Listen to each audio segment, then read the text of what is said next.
Good day everyone. I'm Captain Wilmer Burgos, member ng OCC Class 49-2017. Yung hindi ko makalimutan nga encounter ko dito sa ah, Bukidnon is yung naka-encounter kami doon sa Latungan Range, which is yung naging isang casualty doon is isang babae.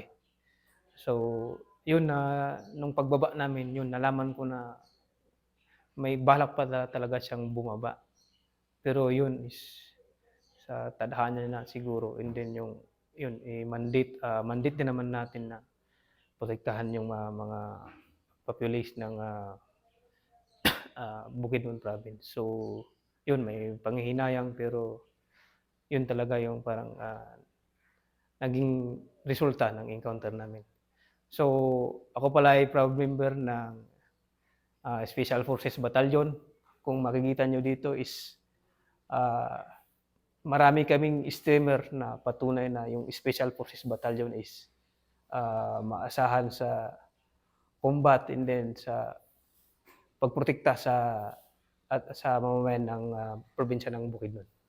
How proud are you na nandito ka ngayon serving layo-layo mo from the North ka? And then how proud are you na yung mga best days, best years of your life nagsaserve ka dito sa Bukidnon? So napaka-proud ako sa sarili ko at sa napili kong trabaho. So yung gustong magsundalo rin yan, din dyan, piliin nyo maging Special Forces para makatulong sa ating bayan.